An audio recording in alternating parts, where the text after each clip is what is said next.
Oui à l'initiative populaire « L'argent liquide, c'est la liberté », le 8 mars 2026. Deux points très importants pour l'initiative sur l'argent liquide. Mein Name ist Richard Kohler, ich bin schon pensioniert. Je m'appelle Richard Kohler, je suis à la retraite et j'ai une grande expérience politique. Aujourd'hui, je m'engage pour le maintien de l'argent liquide. Pour moi, il est absolument essentiel que nous continuions à garantir l'argent liquide dans notre société à l'avenir, car deux raisons fondamentales m'ont poussé à m'engager en faveur de l'argent liquide. La première est que nous avons besoin de l'argent liquide en période de crise.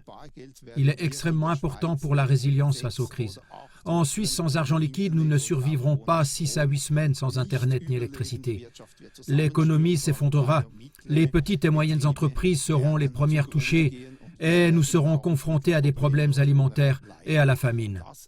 C'est un point de vue, mais il y en a un autre, celui de l'anonymat.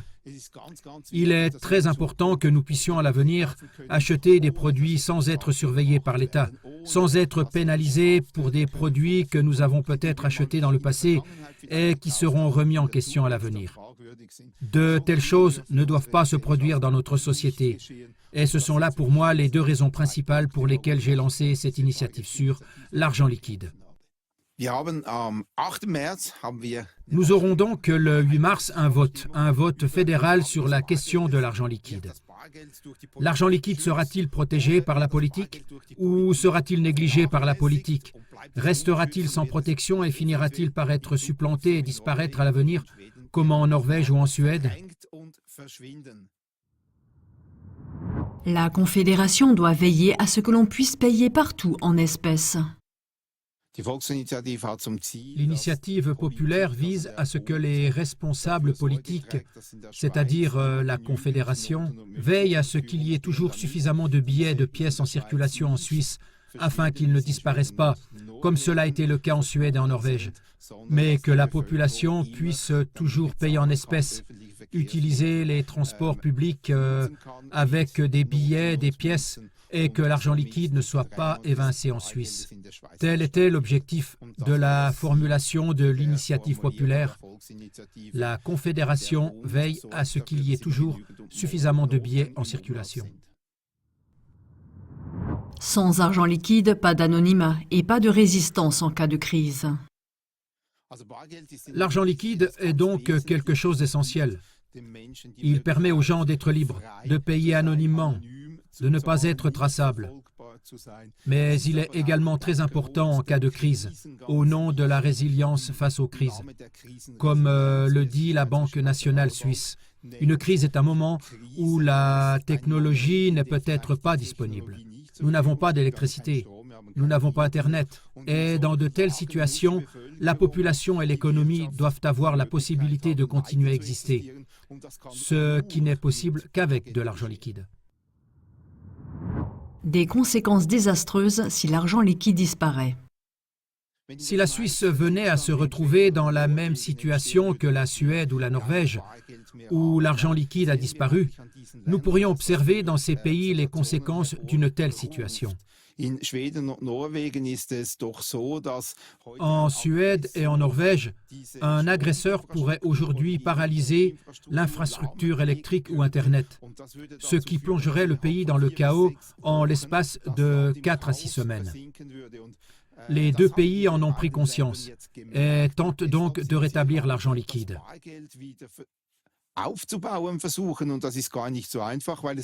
Ce n'est pas si simple, car d'une part, il n'y a plus de caisse, et d'autre part, la population n'a plus d'argent. Ces mesures doivent bien sûr être prises à nouveau afin que les gens puissent continuer à vivre en sécurité et disposer d'argent liquide en cas de crise.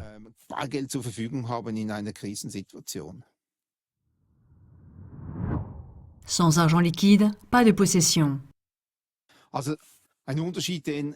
Une différence que peu de gens remarquent est la suivante.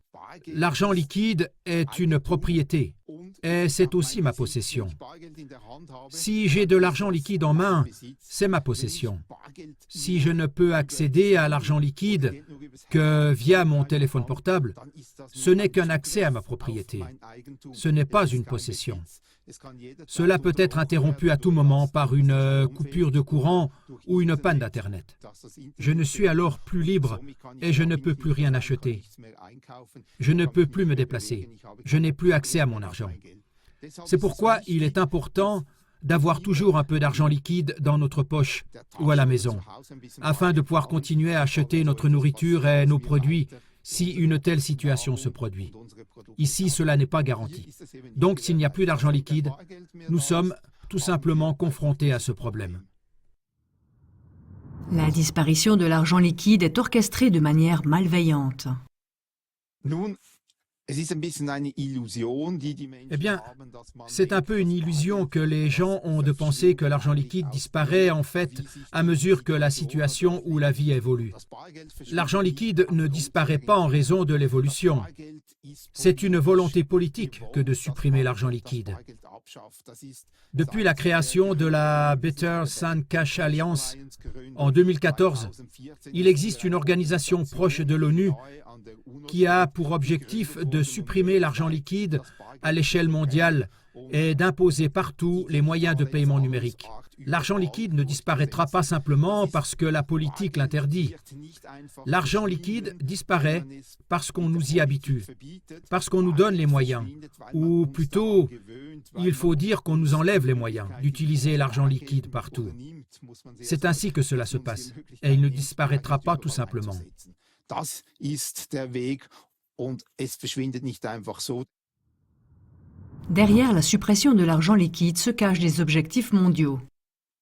Beaucoup de personnes qui souhaitent protéger l'argent liquide voient naturellement derrière son élimination un objectif global.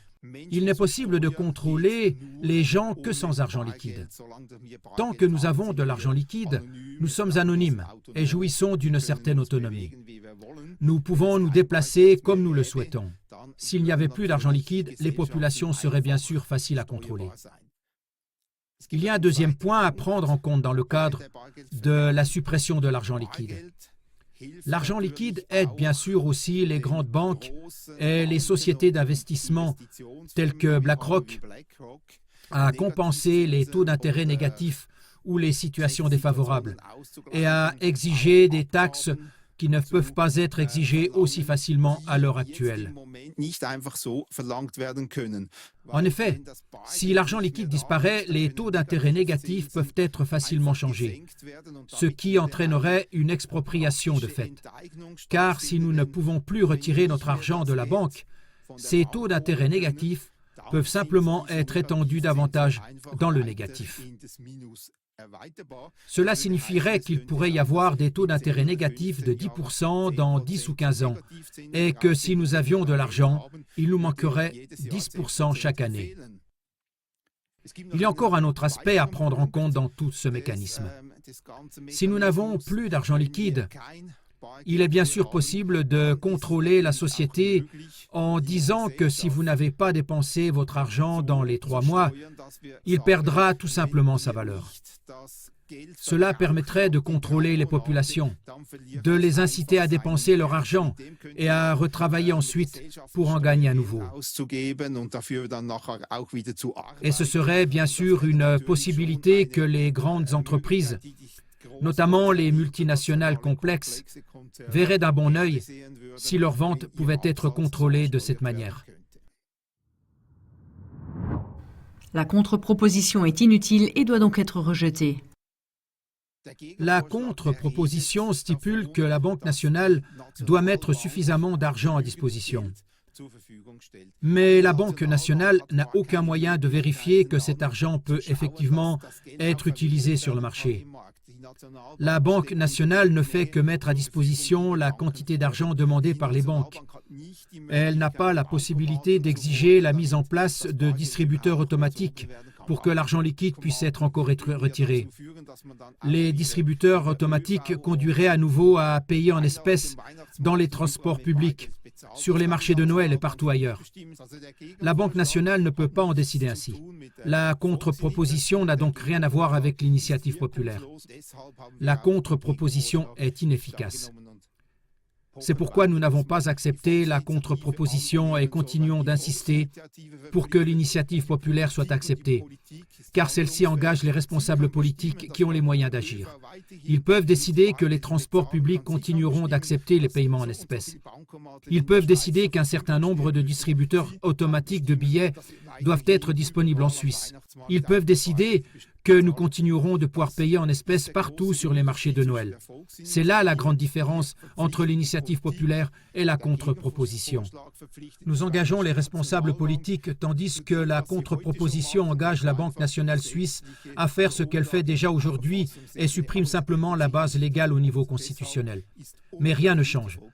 C'est pourquoi il est impératif de répondre oui à l'initiative populaire lors du vote. Il y a un deuxième point qui différencie l'initiative populaire de la contre-proposition. Dans l'initiative populaire, on dit que la monnaie suisse est le franc suisse. La contre-proposition dit que la monnaie suisse est le franc. Et c'est faux. Si tu regardes la norme ISO 4217, tu verras que la monnaie suisse est le franc suisse. Et bien sûr, en modifiant la Constitution pour remplacer franc suisse par franc, le Conseil fédéral poursuit peut-être un objectif. Nul ne pense au mal. Mais cela lui permettrait d'introduire le franc électronique dans la loi en tant que monnaie suisse.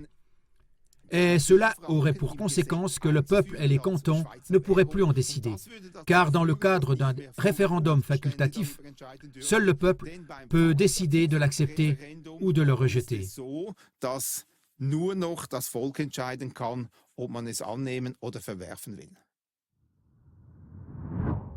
Billets et pièces au lieu d'une fonction numérique d'argent liquide.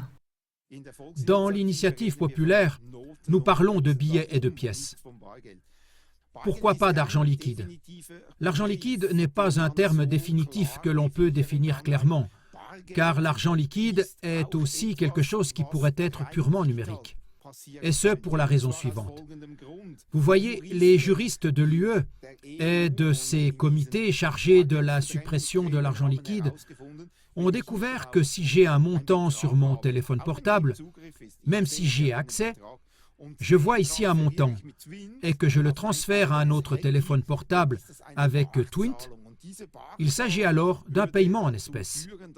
Et ce paiement en espèces amènerait les juristes à dire qu'il s'agit en fait d'argent liquide. Il a été transféré d'un détenteur à un autre et ne constitue donc pas un crédit.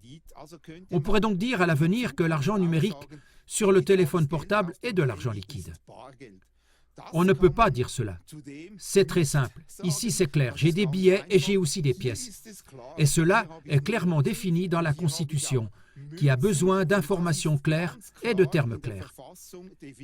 Et c'est également un point de la contre-proposition. Elle est imprécise, elle n'est pas claire. Notre initiative populaire est formulée de manière très claire et parle de billets et de pièces, car nous voulons précisément protéger les billets et les pièces, et non pas éventuellement à l'avenir une fonction d'argent liquide numérique qui aurait été définie ainsi sur le plan juridique. Bargeldfunktion, die halt juristisch so definiert wurde.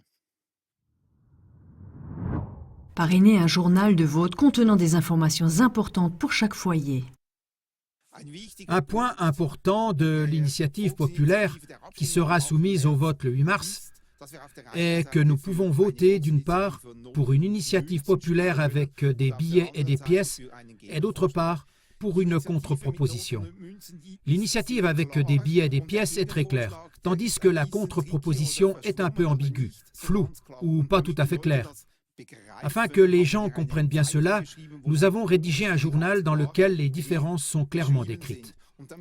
Afin que ce journal puisse être distribué dans chaque foyer, nous l'avons mis en ligne sur www.flyer-uberal.ch.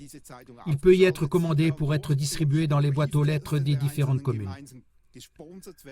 Merci de nous soutenir afin que chacun puisse avoir une vision claire de ce sur quoi il votera le 8 mars. Merci beaucoup.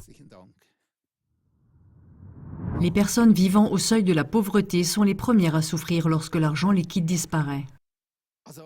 Si l'argent liquide disparaît en Suisse, qui en souffrira en premier lieu?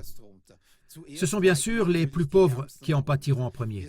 Nous le constatons également dans les plaintes que j'ai déposées contre les transports publics. Qui souffrira si les transports publics n'acceptent plus les paiements en espèces? Ce sont ceux qui doivent vivre chaque jour avec 3, 5 ou peut-être à peine 8 francs.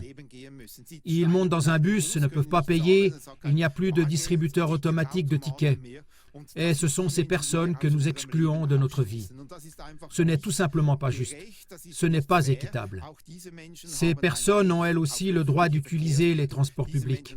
Elles ont le droit de payer en espèces dans les toilettes publiques, car elles ne peuvent pas obtenir de carte de crédit, parce qu'elles n'ont pas d'argent ou parce qu'elles sont tombées entre les mailles du filet et n'ont pas de compte bancaire, parce qu'elles ne peuvent pas s'offrir un téléphone portable doté des fonctionnalités d'un smartphone. Il est très très important que nous en prenions conscience. Nous avons 1 million de personnes qui vivent au seuil de la pauvreté et nous avons beaucoup de personnes âgées qui ne vivent que de leur rente AVS. Ces personnes ne peuvent pas acheter une carte prépayée et y bloquer 20 ou 50 francs. Elles vivent avec chaque franc dont elles disposent chaque jour. Il est important que ces personnes ne soient pas exclues de la société, qu'elles puissent continuer à participer à la vie de notre société.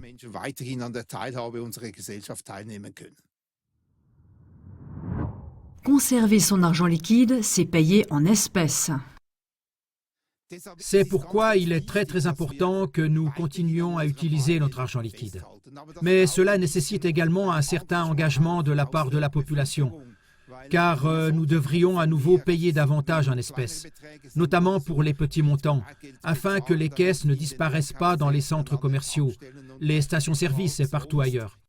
Car si plus personne ne paye en espèces, il est logique que les caisses soient supprimées et que l'argent liquide soit ainsi évincé. Si nous n'avons plus d'argent liquide, nous courons le risque de souffrir un jour ou l'autre de cette éviction. Ne pas avoir de billets ni de pièces signifie ne plus pouvoir rien acheter en cas de crise. C'est pourquoi je demande à tout le monde d'avoir chez soi environ 700 francs par personne. Car si nous n'avons plus d'électricité, si nous n'avons plus Internet, nous le voyons en Iran, où Internet a tout simplement été coupé. Si nous n'avons plus cela, nous avons besoin de personnes qui ont encore de l'argent chez elles pour que l'économie puisse continuer à fonctionner. On peut alors donner quelque chose à son voisin afin que celui qui n'a plus de billets ni de pièces chez lui puisse tout de même acheter quelque chose et que l'économie continue d'exister. C'est extrêmement important. Prenons l'exemple de l'Allemagne. À Berlin, une attaque contre un distributeur d'électricité a privé d'électricité un quartier pendant 5 jours. C'était le chaos. Il régnait parfois une atmosphère de guerre. En tant que personnes sensées et Suisses intelligents, nous devrions éviter cela et donc payer de temps en temps davantage en espèces que nous n'en avons l'habitude. Sécurisez votre argent liquide pour pouvoir survivre en cas de crise. Si vous votez oui le 8 mars, vous n'avez absolument rien perdu. Vous êtes gagnant sur tous les plans. Vous avez gagné une chose, que la politique doit garantir la sécurité de l'argent liquide. Et si nous avons besoin d'argent liquide en cas de crise, vous êtes à nouveau gagnant, car vous pouvez survivre.